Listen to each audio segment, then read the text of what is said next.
This is a GE 12-volt DC RV camper refrigerator. Cycle rate is crazy. Runtime is way too long. So making some modifications. Currently, we're at what, 40.5. I've already started making modifications. The first thing is this type of refrigerator, the condenser coil is in the walls of the cabinet. So the heat comes out here. And where do the RV manufacturers put it? Inside a cabinet with no ventilation. So all that heat ends up in here. Boxed in, this sucker here gets hot as crap. Well, it's July, so we try to keep the AC 78, 80. Cycle rate for the nameplate we'll get to later. Modifications. Number one, I put an evaporator fan inside the refrigerator cabinet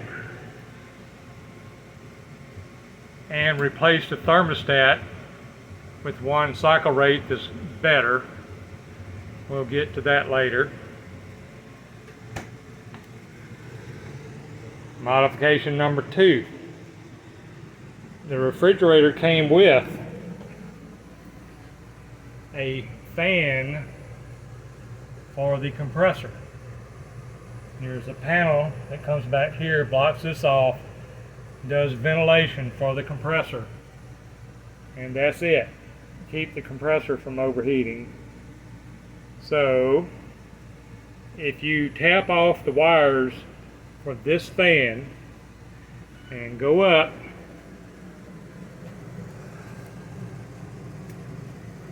and I did a status light, which I did not realize was a blinking light. Ooh, what was that? Puppy dog, my helper, is here. He just pulled the thermostat down. Thermometer, I mean. Temp recorder. Anyhow. I did not realize my status light was a blinking light. So, on, off, not blinking.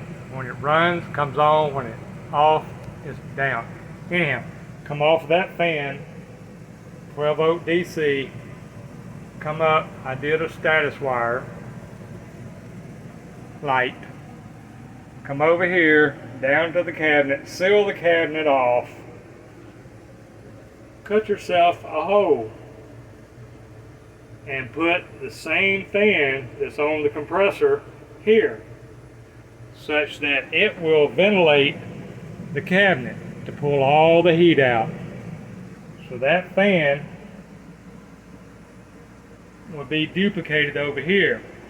In my case, where I'm going to vent it is, we have the microwave and the stove, and below it is a drawer.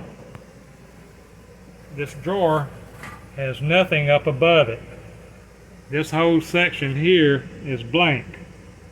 So with the drawer in, you've got about here. I'm gonna cut a panel in here for air to come back out from that fan when the drawer's in.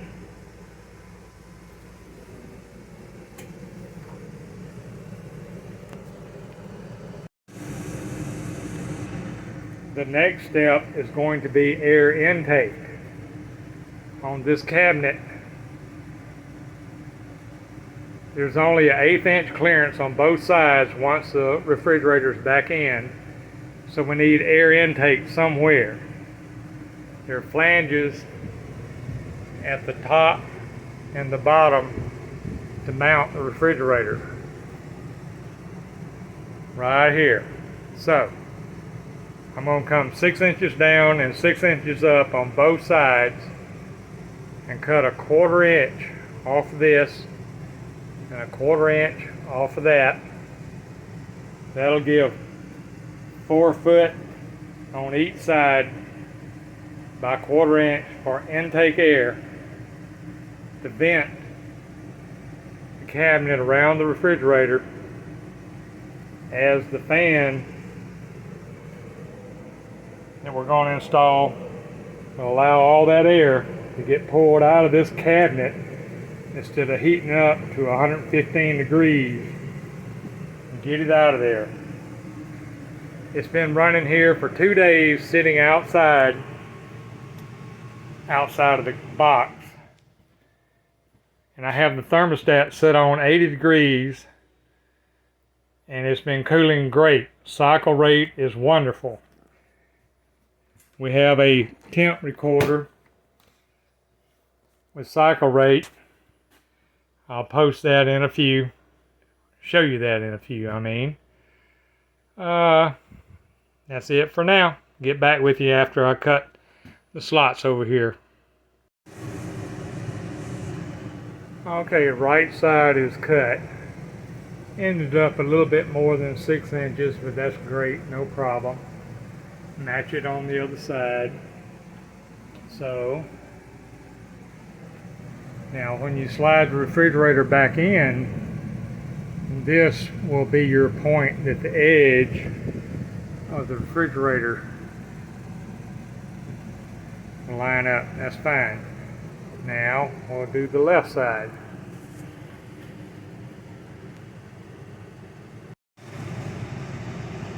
Okay, got the left side cut out now.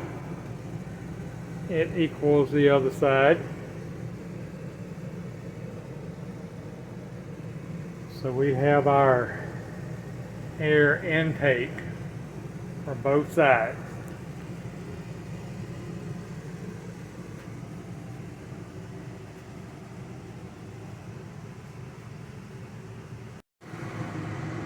This is the original thermostat that had a 10-degree differential. Set point 40, turn on 45, turn off 35, sometimes 33. Cheap thermostat. I replaced the thermostat with a 5-degree differential and added the refrigerator circulating fan plus a positive on-off switch.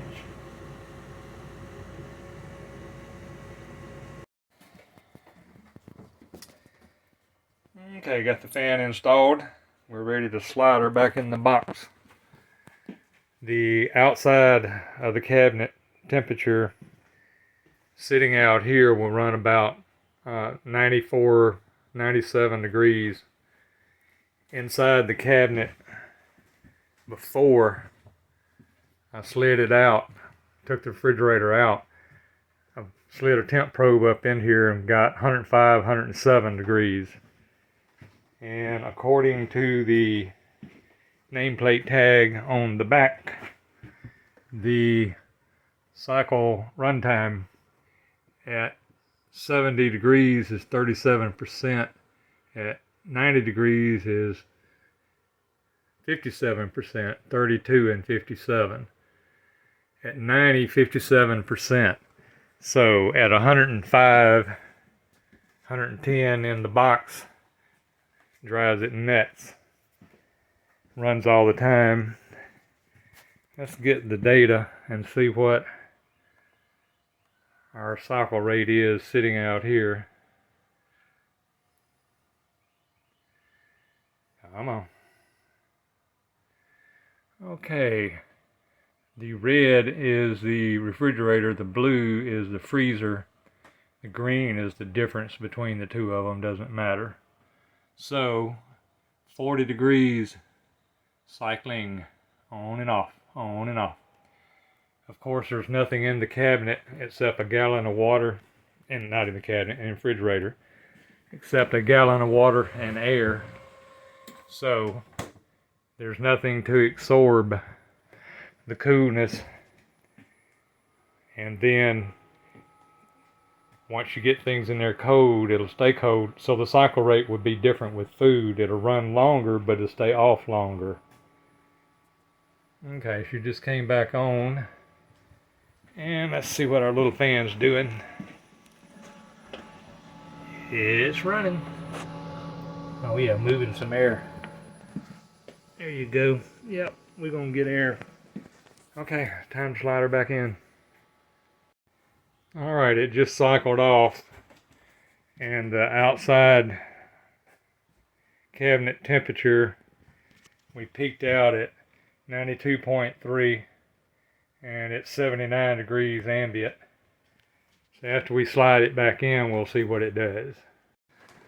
Alrighty, she's back in place. It just cycled off and we peaked out at 93.4, looks like, inside the cabinet with the temp sensor. Nice airflow crack coming in just like at your house. It's not butted up to it.